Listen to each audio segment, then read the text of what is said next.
regresamos de nuestra pausa y seguimos conversando con Paola Molina, kinesióloga de la Universidad Mayor, sobre los prematuros. Paola, queríamos preguntarte, una vez que ya se da de alta el prematuro, se va a la casa, ¿qué cuidados iniciales tenemos que tener nosotros en cuanto al desarrollo neuromotor durante las primeras semanas? Una de las primeras cosas que tenemos que tener presente es la transición y tratar de ubicarnos en la edad gestacional que va teniendo ese pequeño, ¿ya? El desarrollo sensoriomotor va a ir de acuerdo a las habilidades que nosotros también vamos a ir potenciando, pero por otra parte tenemos que ir creando los ambientes necesarios.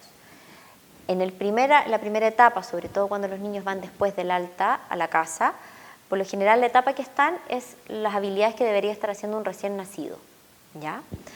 Incluso podría ser que nosotros nos llevemos a la casa a una guagua, un prematuro que todavía ni siquiera ha tenido que nacer.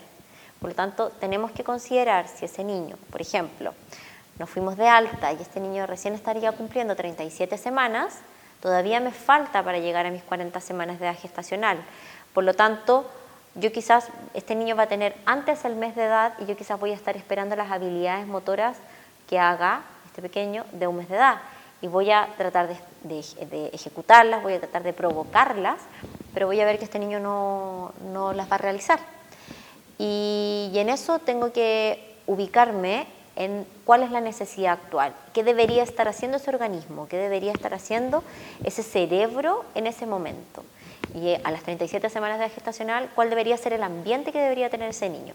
El ambiente debería ser el ambiente intrauterino, debería estar dentro de la guatita de la mamá. Por lo tanto, ¿cuáles son las necesidades que debería tener ese niño? Debería tener necesidades de tipo posicional, de tipo de alimentación, de tipo de sueño y sobre todo de tipo de restricción de movimiento.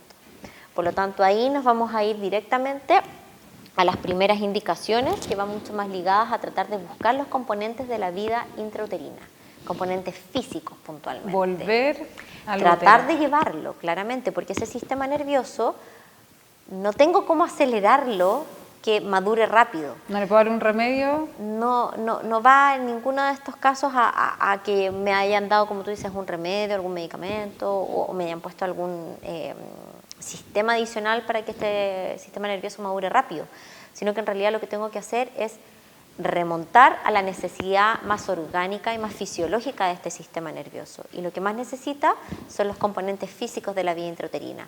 Tengo que contenerlo, ojalá poder ubicar algún elemento que me dé un espacio físico. Durante el último trimestre de vida, las guaguas principalmente crecen y la mamá ya le duele la guatita, por ya el nivel de tensión que tiene, y la guagua principalmente lo que aumenta es en peso. Por lo tanto, la cantidad de restricción de movimiento es muy potente y a la vez el espacio que tiene para moverse está cada vez más restringido. Por lo tanto, la contención, o sea, esta percepción física de que yo me muevo y tengo topes físicos para moverme, es algo que es muy enriquecedor para la maduración del sistema nervioso. La mantención de la flexión. El mismo hecho de que yo esté dentro del ambiente intrauterino hace que cada vez, o sea, los niños durante las primeras semanas de edad gestacional, nuestro sistema nervioso siempre se desarrolla hacia el centro del cuerpo y en la medida que esta guaguita va creciendo, se va flectando cada vez más. Por lo tanto, la flexión es un componente vital para poder aumentar el desarrollo, o sea, facilitar el desarrollo del sistema nervioso, que es la condición contraria a que vemos en las incubadoras.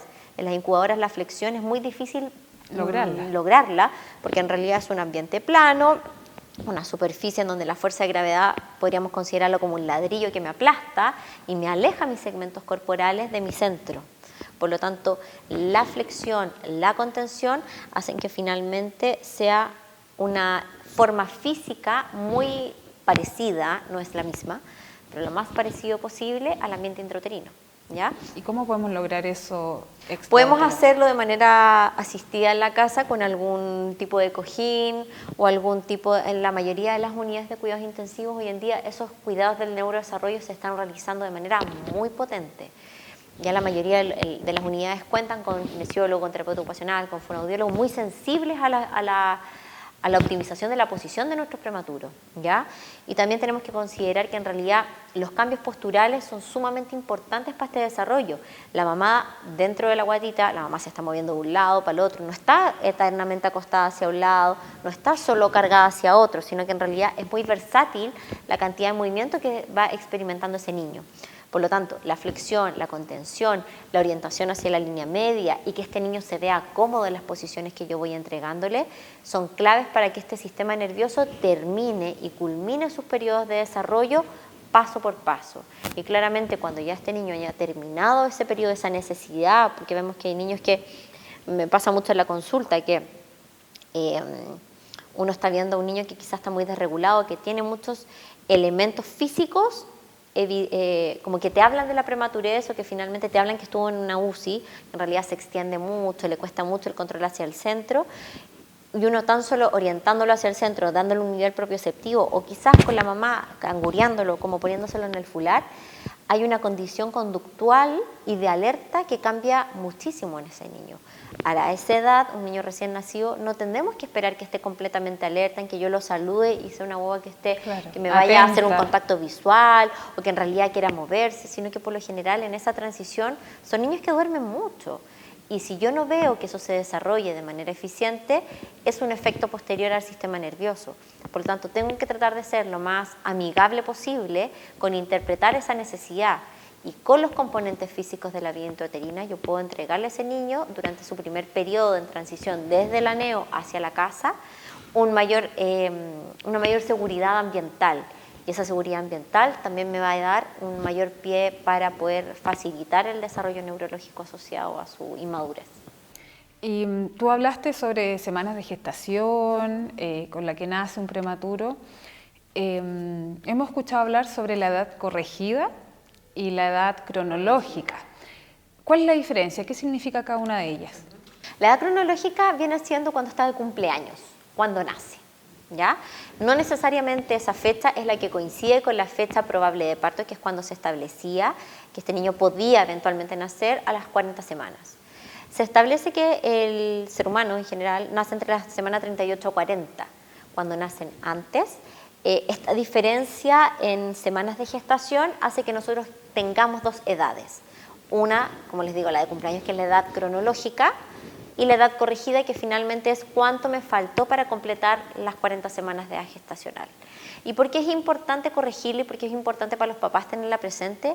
Porque las habilidades motoras están relacionadas con eso. Finalmente, que un niño, por ejemplo, que haya nacido un prematuro extremo, que tenga 3 meses de nacido, pero que en realidad cumplió la semana 40 el día de ayer, yo no puedo exigirle las habilidades motoras de un niño de 3 meses.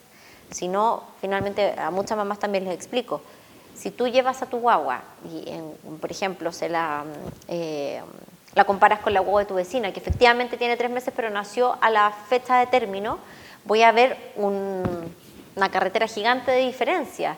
Una guagua va a estar levantando la cabeza contra gravedad y la otra guagua lo único que va a querer va a ser dormir. Por lo tanto, yo me puedo afligir mucho si soy la mamá del que más quiere dormir y digo, mi hijo no quiere interactuar. Y en realidad yo me tengo que situar en las habilidades motoras para la edad corregida, no la edad cronológica.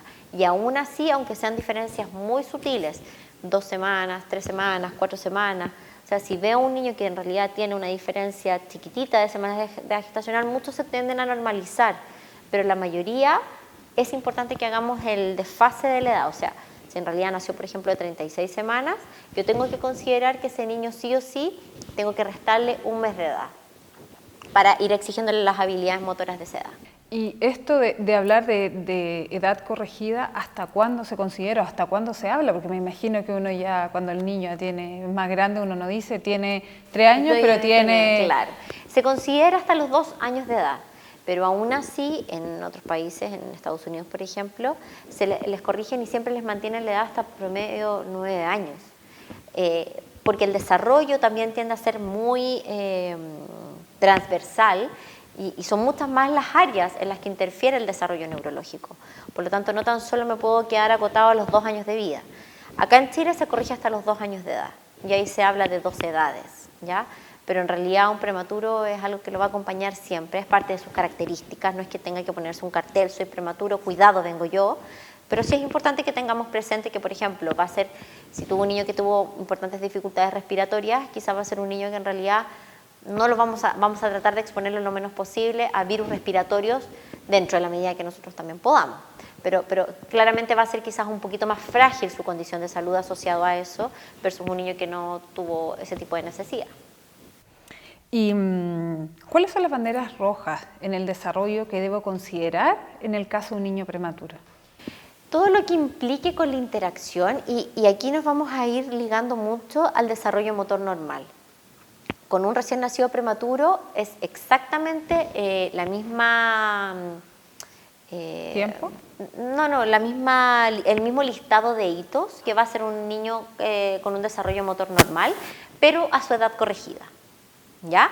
Por lo tanto, si tengo un niño que en verdad nació de 24 semanas, en verdad yo voy a tener que corregirle en promedio, en total, 3 meses de edad, por lo tanto quizás las habilidades motoras, si él tiene 6 meses, voy a tener que exigirle las habilidades motoras de un niño de 3. Y de acuerdo a eso, yo voy a ir formando este set o este pool de actividades que yo tengo que ir ejecutando con ellos. ¿Ya? Pero dentro de todo es importante que nosotros vayamos creando la sensibilidad de poder diagnosticar a la edad que corresponde, no antes ni después. Tampoco el desarrollo va a ser preparatorio en el caso de ellos. Tiene 6 meses de edad, pero en realidad corregido tiene 3, pero en realidad como tiene 6 voy a empezar a sentarle, voy a empezar a hacer las actividades porque en realidad manda más la edad mayor. No es así. Tenemos que ir logrando y siempre los hitos motores de acuerdo a su edad corregida, no la cronológica. ¿Se entiende? Sí, sí se entiende. Bueno, vamos a ir a una pausa comercial y luego continuamos conversando con Paola.